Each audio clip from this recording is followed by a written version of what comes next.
What's going on, everybody? It's your boy DG from DG Mindset. Welcome back. Make sure you hit like and subscribe. You know what we're going to talk about today? We're going to talk about what doesn't get talked about. If you knew this and you understood these 7 laws, it would drastically change the game of life that you're trying to play right now. The really successful people, they don't tell you these. I'm going to go ahead and give it away for you, okay? It's the 7 universal laws that govern everything in this entire universe. So imagine trying to fly a plane and you don't know about the laws of gravity. You have no idea how gravity works. You don't even know what it is. And you're trying to figure out how to get this concoction off the ground. That's essentially what most of us are doing here in society. We have no idea that these 7 laws are actually governing our lives. And we're going to go through them today. So stay tuned.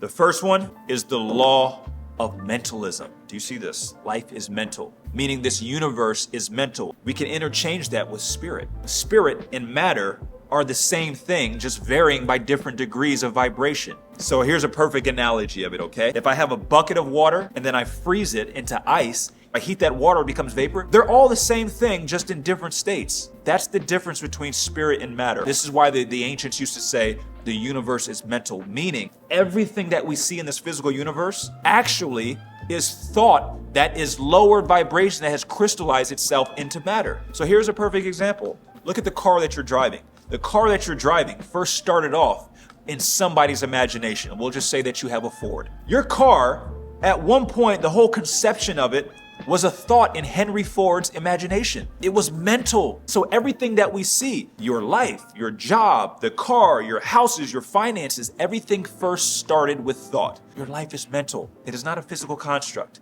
It is mental. You are a psychological being. That's law number 1. Law number 2 is the law of correspondence. And here's what that means. As above, so below, as above.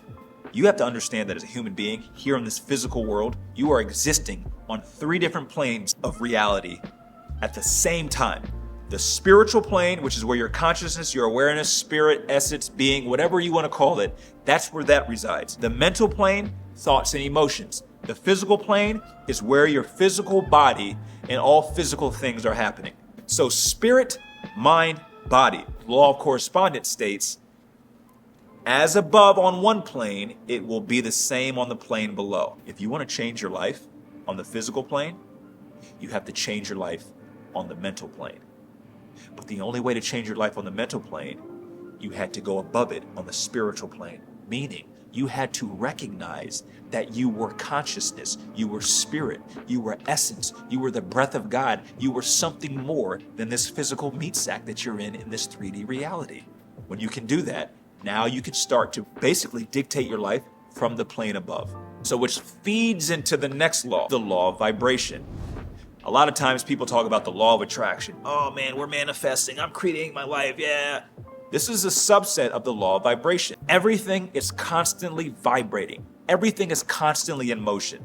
Everything is constantly changing. And we know that like vibrations will attract like vibrations. And everything that vibrates carries a frequency. So this is why the people around you, the people that you date, the people who you interact with most are actually telling you the frequency that you're at. Maybe you're with somebody who you can't stand. It's because you yourself are also resonating at that frequency as well. Almost like a radio station. When I change the tuner on my radio, I will only pick up the frequencies and the songs that are on that frequency that the tuner is in. The same goes for your life. So if you have bad thoughts, if you're having negative thoughts, if you're constantly in this lower vibration, you're in this lower frequency, guess what's going to end up happening? You're going to attract lower frequency circumstances and lower frequency people into your life. So this goes back to the law of correspondence. Change the vibration on the mental plane, and the physical plane must correspond to it as well.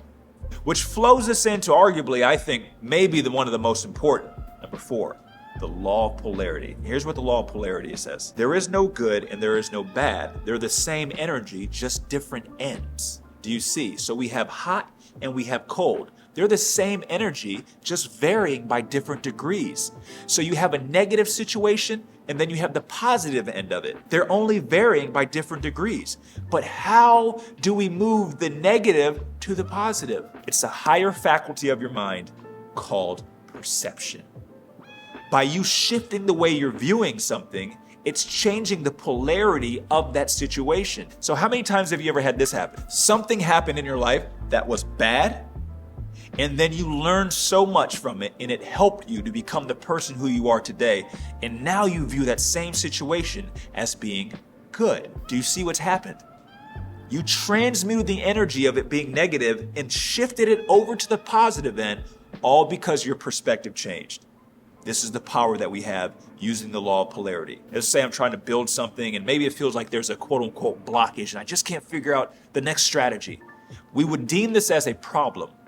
The law of polarity states that a problem and a solution are the same thing. They're just varying by different degrees. So all I have to do is raise my frequency, raise my vibration, raise my state of awareness to an elevated positive state. Now I'll be at the same level, the same frequency as the solution. And that's when you'll find it.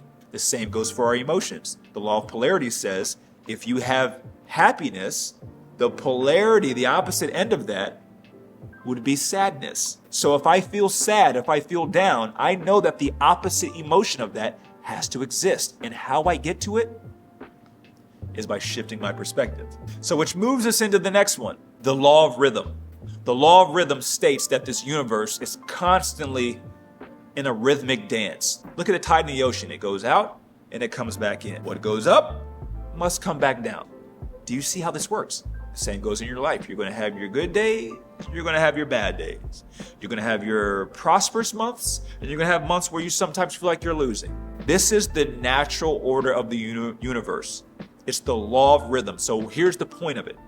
When you have your good days, don't hold on to them too tight, because eventually the pendulum has to swing back to the other end. And when you have your negative days, don't hold on to that too tight, because it has to come back this way. So the question is, how do we stop it from swinging so far?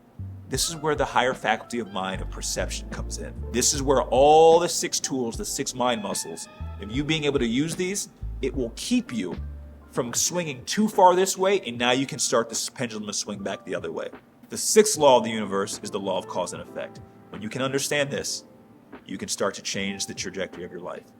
The law of cause and effect says every cause is then the cause of an effect, so forth and so on. So with this, there's no such thing as anything being random, and there's no such thing as anything being a coincidence. If you think something is random, that's because you don't know of all the causes that have enabled it to get to this point. So when it comes to setting goals here in 2023, and you achieving and becoming all that you're trying to become, here's the key of using the law of cause and effect. Stop focusing on the goal, because that would be the effect.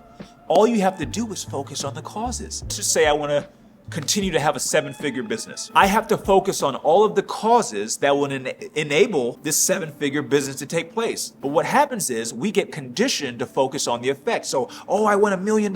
You'll never get $1 million focusing on the $1 million. You will get the $1 million by focusing on all the causes that enable you to create the $1 million. So the law of cause and effect makes it simple. Don't worry about the effect, just take care of the causes. The 7th law, the last law of the law of gender. And the law of gender says that there's a masculine and a feminine energy.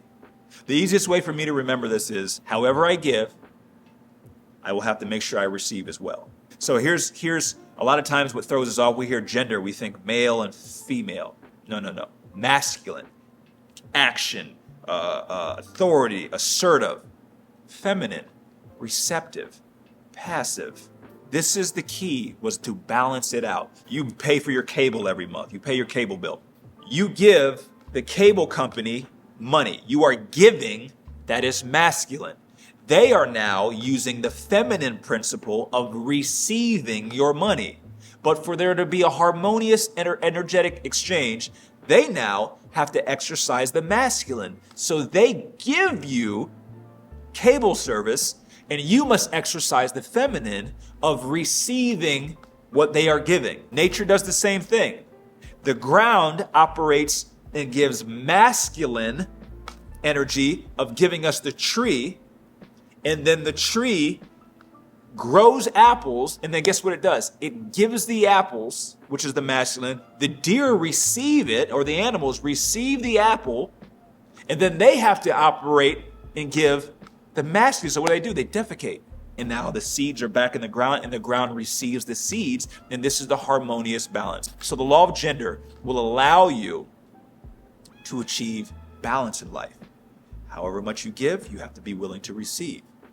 Even on an emotional, interpersonal level, we always give compliments, but sometimes we don't receive compliments. This is the law of gender. I have to be able to receive as much as I give. So these are the 7 laws that govern this entire universe. And here's the beauty of it. It does not matter where you live, how much money you have, what your status is, it does not matter. These laws govern everything in this entire physical universe. So if you can understand these 7 laws, you can start playing the game of life instead of being a spectator and watching life play you. So we know what we got to do in 2023. Study these laws, learn them. These are the universal laws. These laws are immutable. And make sure that we like and subscribe. And as always, it's your boy DG. And until next time, be good.